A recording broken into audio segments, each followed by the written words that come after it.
So இந்த வீடியோவில் வந்து நம்ம மரபு தொடர்கள் பார்ட் 2 வீடியோ தான் பார்க்க போகிறோம். ஆல்ரெடி பார்ட் 1 வீடியோவில் ஆ முதல் அவ் வரைக்கும் நம்ம சேனல்லே அப்லோட் பண்ணிட்டோம். ஸோ அதுக்கான பிடிஎஃப்மே நம்ம கொடுத்துருக்கோம்.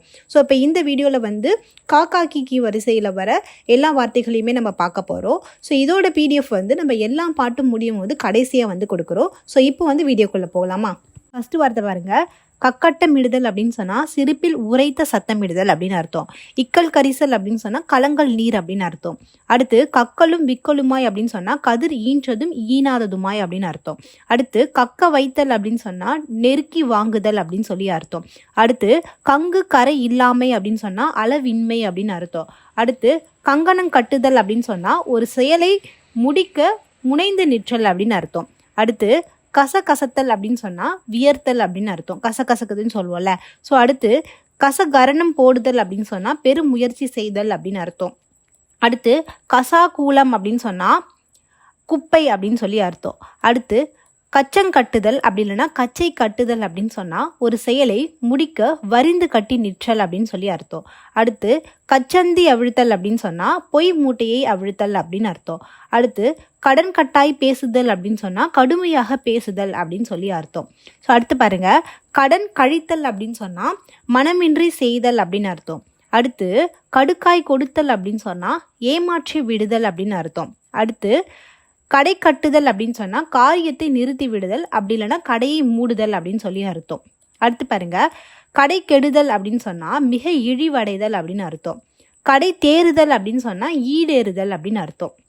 அடுத்து பாருங்க, கடை விரித்தல் அப்படின்னு சொன்னால் பலருக்கு முன்னாடி தன் ஆற்றலை சொல்லுதல் அப்படின்னு சொல்லி அர்த்தம். அடுத்து கடு முடுக்கு அப்படின்னு சொன்னால் விரைவு நடை அப்படின்னு சொல்லி அர்த்தம். அடுத்து கட்சி கட்டுதல் அப்படின்னு சொன்னால் ஒன்றன் பொருட்டு முரணி நிற்றல் அப்படின்னு அர்த்தம். கட்டளைக்கல் அப்படின்னு சொன்னால் உரைக்கல் அப்படின்னு சொல்லி அர்த்தம்.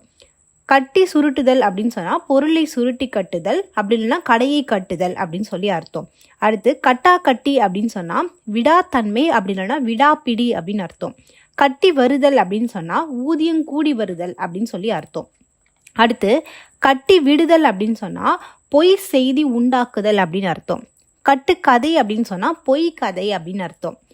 கட்டுக்கிடை அப்படின்னு சொன்னால் நாட்பட்ட சரக்கு அப்படின்னு அர்த்தம். அடுத்து கட்டுக்கோப்பு அப்படின்னு சொன்னால் புனைந்துரை அல்லது மேற்கூரை அப்படின்னு அர்த்தம். அடுத்து கட்டுங்காவலுமாதல் அப்படின்னு சொன்னால் உடையலாதல் அப்படின்னு சொல்லி அர்த்தம். அடுத்து கட்டுடைதல் அப்படி இல்லைன்னா கட்டு விடுதல் அப்படின்னு சொன்னால் உடல் தளர்தல் அப்படின்னு சொல்லி அர்த்தம். அடுத்து பாருங்க, கட்டுப்படி அப்படின்னு சொன்னால் பொருட்கேடில்லாமல் ஒரு சிறிது ஊதியத்துடன் அமைகை அப்படின்னு சொல்லி அர்த்தம். அடுத்து கட்டுமுட்டு அப்படின்னு சொன்னால் அமைதி அப்படி இல்லைன்னா உடற்கட்டு அப்படின்னு அர்த்தம். அடுத்து பாருங்க, கட்டுரைத்தல் அப்படின்னு சொன்னால் உறுதியாக சொல்லுதல் அப்படின்னு அர்த்தம். அடுத்து கட்டையை அவிழ்த்தல் அப்படின்னு சொன்னால் பொய் கூற தொடங்குதல் அப்படின்னு சொல்லி அர்த்தம். கணக்கு வழக்கு அப்படின்னு சொன்னால் முறைமை அலுவல் அப்படி இல்லைன்னா கொடுக்கல் வாங்கல் அப்படின்னு சொல்லி அர்த்தம். அடுத்து கண்காட்டி விடுதல் அப்படின்னு சொன்னால் சாடையாய் ஏவி விடுதல் அப்படின்னு சொல்லி அர்த்தம். அப்புறம் பாருங்க, கண் கொள்ளா காட்சி அப்படின்னு சொன்னால் வியக்கத்துக்குரிய ஒரு தோற்றம் அப்படின்னு சொல்லி அர்த்தம். அடுத்து கண்டதும் கடியதும் அப்படின்னு சொன்னால் நல்லதும் தீயதும் அப்படின்னு அர்த்தம்.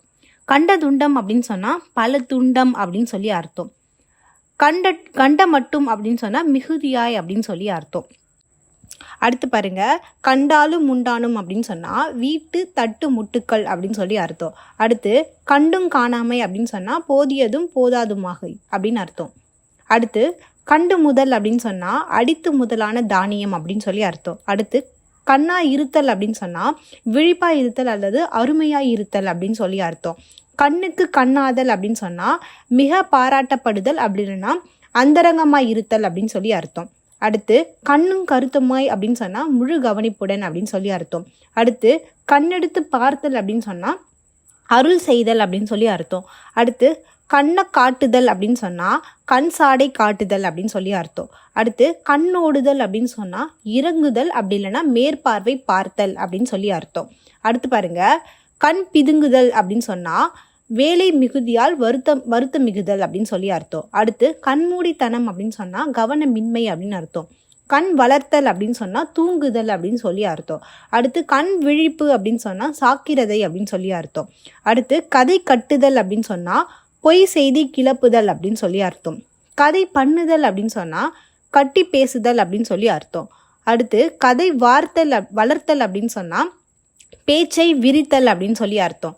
கத்தி முனையாதல் அப்படின்னு சொன்னால் மிக கண்டிப்பாக இருத்தல் அப்படின்னு அர்த்தம். அடுத்து கந்தல் கூலம் அப்படின்னு சொன்னால் தாறுமாறு அப்படின்னு அர்த்தம். அடுத்து கம்பளி பேச்சு அப்படின்னு சொன்னால் வீண் பேச்சு அப்படின்னு அர்த்தம். கம்பி நீட்டுதல் அப்படின்னு சொன்னால் ஓடி விடுதல்னு அர்த்தம். கயிறு கட்டி விடுதல் அல்லது கயிறு திரித்தல் அப்படின்னு சொன்னால் பொய் செய்தி உண்டாக்கி விடுதல் அப்படின்னு சொல்லி அர்த்தம். அடுத்து கரி பூசுதல் அப்படின்னு சொன்னால் மானங்குலைத்தல் அப்படின்னு அர்த்தம். அடுத்து கரடு முரடு அப்படின்னு சொன்னால் ஒழுங்கின்மை அப்படின்னு சொல்லி அர்த்தம். அடுத்து பாருங்க, கரை ஏறுதல் அப்படின்னு சொன்னால் உய்வடைதல் அல்லது ஈடேறுதல், வளர்க்கப்படுதல் அப்படின்னு சொல்லி அர்த்தம். அடுத்து கரை கடத்தல் அப்படின்னு சொன்னால் எல்லை மீறுதல்னு அர்த்தம். கரு கழித்தல் அப்படின்னு சொன்னால் புதுமை குலைத்தல் அப்படி இல்லைன்னா கூர் மழுங்குதல் அப்படின்னு சொல்லி அர்த்தம். கருவறுத்தல் அப்படின்னு சொன்னால் நிர்மூலமாக்குதல் அப்படின்னு அர்த்தம். கரை கண்டவன் அப்படின்னு சொன்னால் நன்கு பழகி அறிந்தவன்னு அர்த்தம். கரைத்து குடித்தல் அப்படின்னு சொன்னால் முற்ற கற்றறிதல் அப்படின்னு சொல்லி அர்த்தம். அடுத்து கரை தலைப்பாடம் அப்படி இல்லைன்னா கடை தலைப்பாடம் அப்படின்னு சொன்னால் தலைகீழாக பாடம் பண்ணுகை அப்படின்னு அர்த்தம். கரைப்படுதல் அப்படின்னு சொன்னால் கரை சேர்த்தல் இல்லைன்னா உய்வடைதல், சேர வேண்டிய இடஞ்சேர்தல் அப்படின்னு சொல்லி அர்த்தம். அடுத்து கரை புரளுதல் அப்படின்னு சொன்னால் மிகுதல் அப்படின்னு அர்த்தம். கலகலப்பு அப்படின்னு சொன்னால் ஒலிக்கை அல்லது கலந்து பழகுகை அப்படி இல்லைன்னா உற்சாகமுடைமை அப்படின்னு அர்த்தம். அடுத்து கல்லில் நார் இருத்தல் அப்படின்னு சொன்னால் இல்லாத பொருளை பெற முயலுதல் அப்படின்னு அர்த்தம். அடுத்து கவைக்குதவாத அப்படின்னு சொன்னால் பயனற்ற அப்படின்னு சொல்லி அர்த்தம். அடுத்து பாருங்க, கழித்து கட்டுதல் அப்படின்னு சொன்னால் இகழ்ந்து ஒதுக்குதல் அல்லது போக்கு சொல்லி நெகிழ விடுதல் அப்படின்னு சொல்லி அர்த்தம். அடுத்து கழுத்தறுத்தல் அப்படின்னு சொன்னால் பெருந்துன்பத்துக்கு உள்ளாக்குதல் அப்படின்னு சொல்லி அர்த்தம். அடுத்து கழுத்திற்கட்டுதல் அப்படின்னு சொன்னால் வற்புறுத்தி பொறுப்பாளியாக்குதல் அப்படின்னு சொல்லி அர்த்தம். அடுத்து கழுத்து கொடுத்தல் அப்படின்னு சொன்னால் தன் வருத்தம் பாராமல் பிறர் காரியத்தை தான் ஏற்று நிற்றல் அப்படின்னு அர்த்தம், அல்லது வாழ்க்கைப்படுதல் அப்படின்னு சொல்லி அர்த்தம். அடுத்து களை வாங்குதல் அப்படின்னு சொன்னால் அழகு குறைதல் அப்படின்னு சொல்லி அர்த்தம். அடுத்து கல்லேடு விடுதல் அப்படின்னு சொன்னால் அரைகுறையாக வேலை செய்தல் அப்படின்னு அர்த்தம். அடுத்து கறந்த மேனியாய் அப்படின்னு சொன்னால் வேறு கலப்பின்றி சுத்தமாக அப்படின்னு அர்த்தம். கற்போடுதல் அப்படின்னு சொன்னால் காரியத்தை கெடுத்தல் அப்படின்னு அர்த்தம். கண்ணங்கரிய அப்படின்னு சொன்னால் மிக கருமையாக அப்படின்னு சொல்லி அர்த்தம். அடுத்து காக்கான் போக்கான் அப்படின்னு சொன்னால் ஊர் பெயர் தெரியாதவன் அப்படின்னு சொல்லி அர்த்தம். காட்டி கொடுத்தல் அப்படின்னு சொன்னால் கற்றுக் கொடுத்தல் அப்படி இல்லைன்னா தன் பக்கத்தானே எதிரியின் வயமாக்குதல் அப்படின்னு சொல்லி அர்த்தம். அடுத்து காதரை கூதரை அப்படின்னு சொன்னால் ஒழுக்கம் கெட்டவள் அப்படின்னு சொல்லி அர்த்தம். காது குத்துதல் அப்படின்னு சொன்னால் வஞ்சித்தல் அப்படின்னு அர்த்தம். காரிய பைத்தியம் அப்படின்னு சொன்னால் பயன் கருதி பித்தன் போல் நடிப்பது அப்படின்னு அர்த்தம். அடுத்து காலங்கண்டவர் அப்படின்னு சொன்னால் வயதிலும் அனுபவத்திலும் முதிர்ந்தவர் அப்படின்னு அர்த்தம். காலமல்லா காலம் அப்படின்னு சொன்னால் அகாலம் அப்படின்னு சொல்லி அர்த்தம். அடுத்து காலில் விழுதல் அப்படின்னு சொன்னால் மன்னிப்பு கேட்டல் அப்படின்னு அர்த்தம். காலோடி கையோடி அப்படின்னு சொன்னால் தொழிலற்று திரிபவன் அப்படின்னு அர்த்தம். காரு பாரு அப்படின்னு சொன்னால் கவனிப்பு அப்படின்னு அர்த்தம். காற்றாய் பறத்தல் அப்படின்னு சொன்னால் விரைவு சுறுசுறுப்பு அப்படின்னு அர்த்தம். அடுத்து கிடுக்கிடுத்தல் அப்படின்னு சொன்னால் நடுநடுங்குதல் அப்படின்னு சொல்லி அர்த்தம். அடுத்து கிடுக்கிடுத்தல் அப்படின்னு சொன்னால் பல்லோடு பல் கொட்டுதல் அப்படின்னு சொல்லி அர்த்தம். அடுத்து கிடை சரக்கு அப்படின்னு சொன்னால் நாட்பட்ட சரக்கு அப்படின்னு சொல்லி அர்த்தம். அடுத்து கிட்ட முட்டை அப்படின்னு சொன்னால் ஏறக்குறைய அப்படின்னு அர்த்தம். கிளப்பி விடுதல் அப்படின்னு சொன்னால் தூண்டி விடுதல் அல்லது நீக்குதல் அப்படின்னு சொல்லி அர்த்தம். அடுத்து கிள்ளி காட்டுதல் அப்படின்னு சொன்னால் குறிப்பு காட்டுதல் அப்படின்னு அர்த்தம். அடுத்து பாருங்க, கிள்ளு கீரை அப்படின்னு சொன்னால் மிகவும் எளியது அப்படின்னு அர்த்தம். கிள்ளும் கிழியுமாய் அப்படின்னு சொன்னால் பயனற்றதாய் அப்படின்னு அர்த்தம். அடுத்து கிறுக்கிறுத்தல் அப்படின்னு சொன்னால் மயக்கமாதல் அப்படி இல்லைன்னா தடுமாறுதல் அப்படின்னு சொல்லி அர்த்தம். கீழாய் அப்படின்னு சொன்னால் சந்தாய் அப்படின்னு சொல்லி அர்த்தம். அடுத்து கீழ் நோக்குதல் அப்படின்னு சொன்னால் தாழ்ந்த நிலைக்கு போதல் அப்படின்னு அர்த்தம். குடிமுழுகி போதல் அப்படின்னு சொன்னால் முற்றும் அழிதல் அப்படின்னு அர்த்தம். குடுகுடுப்பு அப்படின்னு சொன்னால் பரபரப்பு அப்படின்னு அர்த்தம். குட்டி சுவர் அப்படின்னு சொன்னால் பழுது பாழ் மனை அப்படின்னு சொல்லி அர்த்தம். அடுத்து குண்டக்கம் மண்டக்கம் அப்படின்னு சொன்னால் சுருண்டு கிடக்கும் நிலை அப்படின்னு சொல்லி அர்த்தம். அடுத்து குண்டும் குழியுமாய் அப்படின்னு சொன்னால் மேடும் பள்ளமாய் அப்படின்னு அர்த்தம். அடுத்து குதுகுதுப்பு அப்படின்னு சொன்னால் குளிரால் நடுங்குகை அப்படின்னு அர்த்தம். குதுக்கு நிற்றல் அப்படின்னு சொன்னால் வாதாடுதல் அப்படின்னு அர்த்தம். குத்து மதிப்பாய் அப்படின்னு சொன்னால் சுமாராய் அப்படின்னு அர்த்தம். அடுத்து குமிழ்த்தல் அப்படின்னு சொன்னால் பிறருக்கு தோன்றாமல் மறைத்தல் அப்படின்னு சொல்லி அர்த்தம். அடுத்து குழுகு முத்தல் அப்படின்னு சொன்னால் மனம் வீசுதல் அப்படின்னு சொல்லி அர்த்தம். அடுத்து கும்பிடு கள்ளன் அப்படின்னு சொன்னால் வணங்க காட்டும் வஞ்சகன் அப்படின்னு சொல்லி அர்த்தம். அடுத்து பாருங்க, குரங்கு பிடி அப்படின்னு சொன்னால் பிடிவாதம் அப்படின்னு சொல்லி அர்த்தம். அடுத்து குருட்டு பாடம் அப்படின்னு சொன்னால் பொருள் தெரியாமல் நெட்டுரு செய்கை அப்படின்னு சொல்லி அர்த்தம். அடுத்து பாருங்க, குழைச்சான் கொட்டுதல் அப்படின்னு சொன்னால் அடிமை போல் வணங்க ஒடுக்கமாய் நடத்தல் அப்படின்னு சொல்லி அர்த்தம். அடுத்து குழை அடித்தல் அப்படின்னு சொன்னால் ஆளை வசப்படுத்துதல் அப்படின்னு சொல்லி அர்த்தம். அடுத்து குள்ளம் பாய்தல் அப்படின்னு சொன்னால் தந்திரமாய் இருத்தல் அப்படின்னு அர்த்தம். குறி கெட்டவன் அப்படின்னு சொன்னால் நெறியற்றவன் அப்படின்னு சொல்லி அர்த்தம். குறிப்பாய் பார்த்தல் அப்படின்னு சொன்னால் கவனமாய் உற்று பார்த்தல் அப்படின்னு சொல்லி அர்த்தம். அடுத்து குறுக்கிடுதல் அப்படின்னு சொன்னால் பிறர் காரியத்தில் தலையிடுதல் அப்படின்னு சொல்லி அர்த்தம். அடுத்து குறுக்கு நெடுக்கும் குறுக்கு மறுக்கும் அப்படின்னு சொன்னால் இங்கும் அங்கும் அப்படின்னு அர்த்தம். அடுத்து குறுக்கே மடக்குதல் அப்படின்னு சொன்னால் இடையீர் பேசி வாயடக்குதல் அப்படின்னு சொல்லி அர்த்தம். அடுத்து குறுவிழி விழித்தல் அப்படின்னு சொன்னால் சினம் பயம் முதலியவற்றால் வெறுத்து பார்த்தல் அப்படின்னு சொல்லி அர்த்தம். அடுத்து குறைக்குடம் அப்படின்னு சொன்னால் கல்வி கேள்விகளால் நிரம்பாதவன் அப்படின்னு சொல்லி அர்த்தம். ஸோ அடுத்து பாருங்க, கூடு விடுதல் அப்படின்னு சொன்னால் இளைத்தல் அல்லது இறத்தல் அப்படின்னு அர்த்தம். அடுத்து கூட்ட நாட்டம் அப்படின்னு சொன்னால் பொதுமக்கள் கூடும் நிலைமை அப்படின்னு அர்த்தம். அடுத்து கூட்டாஞ்சோறு அப்படின்னு சொன்னால் பல காய்கறிகள் சேர்த்து பொங்கிய சோறு அப்படின்னு சொல்லி அர்த்தம். அடுத்து கூட்டு வைத்தல் அப்படின்னு சொன்னால் வேண்டுவென புரிந்து நலஞ்செய்தல் அப்படின்னு அர்த்தம். அடுத்து கூட்டு மூட்டு அப்படின்னு சொன்னால் பலருங்கூடுகை அல்லது பழிப்புரை அப்படின்னு சொல்லி அர்த்தம். அடுத்து கூட்டோடு அப்படின்னு சொன்னால் அடிமையோடு அப்படின்னு சொல்லி அர்த்தம். அடுத்து கூர் வாங்குதல் அப்படின்னு சொன்னால் கருவியாய் கூர்மையாக்குதல் அப்படின்னு சொல்லி அர்த்தம். அடுத்து கூழை கும்பிடு அப்படின்னு சொன்னால் போலி வணக்கம் அப்படின்னு சொல்லி அர்த்தம். அடுத்து கூழை குறும்பு அப்படின்னு சொன்னால் பிறர் அறியாமல் செய்யும் தீமையான செய்கை அப்படின்னு அர்த்தம். அடுத்து கூழை பார்வை அப்படின்னு சொன்னால் வஞ்சக பார்வை அப்படின்னு அர்த்தம்.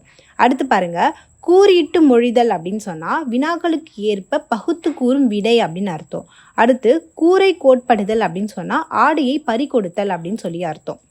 அடுத்து கேசாதி பாதம் அப்படின்னு சொன்னால் முடி முதல் அடி வரை அப்படின்னு சொல்லி அர்த்தம். அடுத்து கேளல் கேளீர் அப்படின்னு சொன்னால் பகையும் நட்பில்லாத அயலர் அப்படின்னு சொல்லி அர்த்தம். அடுத்து கை கழுவுதல் அப்படின்னு சொன்னால் பொறுப்பை நீக்கி கொள்ளுதல் அப்படின்னு அர்த்தம். அடுத்து கை காணுதல் அப்படின்னு சொன்னால் அனுபவித்தல் அப்படின்னு அர்த்தம். கை கூடுதல் அப்படின்னு சொன்னால் சித்தி அடைதல் அப்படின்னு சொல்லி அர்த்தம். அடுத்து கை கொடுத்தல் அப்படின்னு சொன்னால் உதவி செய்தல் அப்படின்னு அர்த்தம். அடுத்து கைக்குவதல் அப்படின்னு சொன்னால் கைக்குதவல் அப்படின்னு சொன்னால் சமயத்துக்கு உதவுதல் அப்படின்னு சொல்லி அர்த்தம். அடுத்து கை சரக்கு அப்படின்னு சொன்னால் கற்பனையாக கூறும் ஒரு சொல் அப்படின்னு சொல்லி அர்த்தம். அடுத்து கைத்தட்டி போடுதல் அப்படின்னு சொன்னால் நீக்கி விடுதல் அப்படின்னு சொல்லி அர்த்தம். அடுத்து கை தலை வைத்தல் அப்படின்னு சொன்னால் பெருந்துன்பம் அடைதல் அப்படின்னு சொல்லி அர்த்தம். அடுத்து கை தவறுதல் அப்படின்னு சொன்னால் தொலைந்து போதல் அப்படி இல்லைன்னா இறத்தல் அப்படின்னு அர்த்தம்.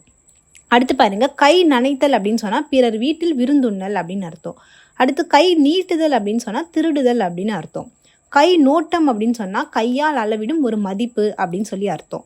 அடுத்து பாருங்க, கை பார்த்தல் அப்படின்னு சொன்னால் உதவி நாடுதல், பழுது பார்த்தல், நாடி பார்த்தல், ரேகை பார்த்தல். ஸோ இந்த மாதிரி பல மீனிங் கை பார்த்தலுக்கு இருக்குது. அடுத்து பாருங்க, கை பார்த்து உண்ணுதல் அப்படின்னு சொன்னால் பிறர் கை பார்த்து உண்டு வாழுதல் அப்படின்னு சொல்லி அர்த்தம். அடுத்து கை பிடித்தல் அப்படின்னு சொன்னால் மனம் புரிதல் அப்படின்னு சொல்லி அர்த்தம். கல்யாணம் பண்ணுவோம்ல, ஸோ அதுதான். அடுத்து கை போதல் அப்படின்னு சொன்னால் முற்றும் வல்லவனாதல் அப்படின்னு அர்த்தம். அடுத்து கை பாடுபடுதல் அப்படின்னு சொன்னால் அரும்பாடுபடுதல் அப்படின்னு அர்த்தம். அடுத்து கைப்பிடியாய் பிடித்தல் அப்படின்னு சொன்னால் கையும் களவுமாய் பிடித்தல் அப்படின்னு அர்த்தம். அடுத்து கைமாட்டாதார் அப்படின்னு சொன்னால் வேலை செய்ய இயலாதவர் அப்படின்னு அர்த்தம். கைமாறாட்டம் அப்படின்னு சொன்னால் கை தவறு அப்படின்னு சொல்லி அர்த்தம். அடுத்து கை மாற்று அப்படின்னு சொன்னால் கை கடன் அப்படின்னு அர்த்தம். அடுத்து கை முடக்கம் அப்படின்னு சொன்னால் பண முட்டுப்பாடு அப்படின்னு அர்த்தம். அடுத்து கை மேல் அப்படின்னு சொன்னால் உடன் கையில் அப்படின்னு அர்த்தம். அடுத்து கைக்கு மிகுதல் அப்படின்னு சொன்னால் அளவு கடத்தல் அப்படின்னு சொல்லி அர்த்தம். கை அடக்கம் அப்படின்னு சொன்னால் மீத்து வைக்கும் ஒரு பொருள் அப்படின்னு சொல்லி அர்த்தம். அடுத்து பாருங்க, கையடித்தல் அப்படின்னு சொன்னால் உறுதி தருதல் அப்படின்னு அர்த்தம். அடுத்து கையடிப்படுதல் அப்படின்னு சொன்னால் ஒரு பொருள் பலர் கை கடத்தல் அப்படின்னு சொல்லி அர்த்தம். அடுத்து கை அமர்த்துதல் அப்படின்னு சொன்னால் அடக்கி ஆளுதல் அப்படின்னு அர்த்தம். அடுத்து கை அறுத்தல் அப்படின்னு சொன்னால் செயலற்று போதல் அப்படி இல்லைன்னா அளவு கடத்தல் அப்படி இல்லைன்னா இறத்தல் அப்படின்னு அர்த்தம். அடுத்து கையால் அப்படின்னு சொன்னால் குற்றவேல் செய்வோன் அப்படின்னு சொல்லி அர்த்தம். அடுத்து கையால் ஆகாதவன் அப்படின்னு சொன்னால் வேலை செய்ய திறமையற்றவன் அப்படின்னு அர்த்தம். அடுத்து கையிழைத்தல் அப்படின்னு சொன்னால் செல்வ நிலை குன்றுதல் அப்படின்னு சொல்லி அர்த்தம். அடுத்து கையும் களவும் அப்படின்னு சொன்னால் கையும் மெய்யுமாய் அப்படின்னு சொல்லி அர்த்தம். அடுத்து கையை கடித்தல் அப்படின்னு சொன்னால் பொருள் நட்டமாதல் அப்படின்னு சொல்லி அர்த்தம். அடுத்து கையொழியாமை அப்படின்னு சொன்னால் முயற்சி நீங்காமை அப்படின்னு அர்த்தம். அடுத்து பாருங்க, கையோடு கையாய் அப்படின்னு சொன்னால் காரியத்தோடு நாரியமாய் அப்படின்னு சொல்லி அர்த்தம். அடுத்து கையோட்டம் அப்படின்னு சொன்னால் செல்வ நிலை அப்படின்னு அர்த்தம். அடுத்து பாருங்க, கையோலை செய்தல் அப்படின்னு சொன்னால் தீர்மானித்தல் அப்படின்னு அர்த்தம். அடுத்து கொஞ்ச நஞ்சம் அப்படின்னு சொன்னால் சிறிதளவு அப்படின்னு சொல்லி அர்த்தம். கொடிகட்டி நிற்றல் அப்படின்னு சொன்னால் உறுதிப்பாட்டுடன் முயற்சியை மேற்கொள்ளுதல் அப்படின்னு அர்த்தம். கொடிகட்டி வாழ்தல் அப்படின்னு சொன்னால் மிகுந்த செல்வ வாழ்க்கையாக இருத்தல் அப்படின்னு சொல்லி அர்த்தம். அடுத்து கொடி முடிந்த வழக்கு அப்படின்னு சொன்னால் தீராத சிக்கலான ஒரு வழக்கு அப்படின்னு அர்த்தம். அடுத்து கொடி விடுதல் அப்படின்னு சொன்னால் மிகுதியாதல் அப்படின்னு அர்த்தம். அடுத்து கொடுத்தல் அப்படின்னு சொன்னால் நடுங்குதல் அப்படி இல்லைன்னா அவசரப்படுதல் அப்படின்னு சொல்லி அர்த்தம். அடுத்து கொடுக்கல் வாங்கல் அப்படின்னு சொன்னால் கொடுத்து வாங்கி செய்யும் வணிகம் முதலியவை அப்படின்னு அர்த்தம். அடுத்து கொடுக்கு கட்டி நிற்றல் அப்படின்னு சொன்னால் விடாப்பிடியாக இருத்தல் அப்படி இல்லைன்னா ஊக்கமாக இருத்தல் அப்படின்னு சொல்லி அர்த்தம். அடுத்து கொடுக்கு பிடித்தல் அப்படின்னு சொன்னால் ஒருவனை விடாது பின்தொடர்ந்து திரிதல் அப்படின்னு சொல்லி அர்த்தம். அடுத்து கொடுத்து வைத்தல் அப்படின்னு சொன்னால் பொருளை நம்பி வைத்தல் அப்படி இல்லைன்னா நல்வினை பெற்றிருத்தல் அப்படின்னு அர்த்தம். அடுத்து கொடுநாக்கெறிதல் அப்படின்னு சொன்னால் ஒன்றை விரும்பி நாவால் வாய்ப்புறத்தை துழாவுதல் அப்படின்னு சொல்லி அர்த்தம். அடுத்து கொட்ட மடித்த அப்படின்னு சொன்னால் மனம் போனபடி குறும்பு செய்தல் அப்படின்னு சொல்லி அர்த்தம். அடுத்து பாருங்க, கொட்டி கொடுத்தல் அப்படின்னு சொன்னால் மிகுதியாய் கொடுத்தல் அப்படின்னு அர்த்தம். கொட்டை போடுதல் அப்படின்னு சொன்னால் விதைத்தல் அப்படி இல்லைன்னா தொழில் முதலியவற்றில் பழக்கப்படுதல், இது எல்லாமே மீனிங் இதுக்கு. அடுத்து கொண்டான் கொடுத்தான் அப்படின்னு சொன்னால் சம்பந்தம் செய்தோர் அப்படின்னு சொல்லி அர்த்தம். அடுத்து கொண்டு செலுத்துதல் அப்படின்னு சொன்னால் இறுதி வரை நடத்துதல் அப்படி இல்லைன்னா கொடுக்கல் வாங்கல் செய்தல் அப்படின்னு சொல்லி அர்த்தம். அடுத்து கொத்தும் குறையுமாய் அப்படின்னு சொன்னால் அரைகுறையாய் அப்படின்னு அர்த்தம். அடுத்து கொம்பை கொட்டுதல் அப்படின்னு சொன்னால் தட்டி அழைத்தல் அப்படின்னு அல்லது முதுகை தட்டி கொடுத்தல் அப்படின்னு சொல்லி அர்த்தம். அடுத்து கொழுகொம்பு அப்படின்னு சொன்னால் பற்றுக்கோடு அப்படின்னு அர்த்தம். கொள்முதல் அப்படின்னு சொன்னால் வாங்கின விலை அப்படின்னு சொல்லி அர்த்தம். அடுத்து கொள்வனை கொடுப்பனை அப்படின்னு சொன்னால் பெண்ணை கொடுத்து பெண்ணை வாங்கும் திருமண தொடர்பு அப்படின்னு சொல்லி அர்த்தம். அடுத்து கொல்லா கொள்கை அப்படின்னு சொன்னால் மிகுதி அப்படின்னு அர்த்தம். அடுத்து கொல்லால கொல்லி அப்படின்னு சொன்னால் தனியாத உண்டி விருப்பம் உள்ளவள் அப்படின்னு சொல்லி அர்த்தம். ஸோ அடுத்து பாருங்க, கொல்லி சொருகுதல் அப்படி இல்லைன்னா வைத்தல் அப்படின்னா கேடு செய்தல் அல்லது தீ வைத்தல் அப்படின்னு சொல்லி அர்த்தம். அடுத்து கோகு தட்டுதல் அப்படின்னு சொன்னால் ஆரவாரம் செய்தல் அப்படின்னு அர்த்தம். அடுத்து கோடானு கோடி அப்படின்னு சொன்னால் பல கோடி அப்படின்னு அர்த்தம். கோட்டி கொள்ளுதல் அப்படின்னு சொன்னால் அவையர் பேசுதல் அப்படின்னு சொல்லி அர்த்தம். அடுத்து கோணல் மாணல் அப்படின்னு சொன்னால் தாறு மாறு அப்படின்னு அர்த்தம். அடுத்து கோபுரம் தாங்கி அப்படின்னு சொன்னால் காரிய பொறுப்பாளியாக நடிப்போன் அப்படின்னு சொல்லி அர்த்தம். அடுத்து கோமாளி கூத்து அப்படின்னு சொன்னால் நகைப்பு விலைக்கும் செயல் அப்படின்னு சொல்லி அர்த்தம். அடுத்து கோயிர் பெருச்சாலி அப்படின்னு சொன்னால் கோயிர் சொத்தை மறைவாக கொள்பவன் அப்படின்னு சொல்லி அர்த்தம். அடுத்து கோலக்காரன் அப்படின்னு சொன்னால் கேலிக்காரன் அப்படின்னு அர்த்தம். அடுத்து கோலங்காணுதல் அப்படின்னு சொன்னால் துன்பத்திற்கு உள்ளாக்குதல் அப்படின்னு அர்த்தம்.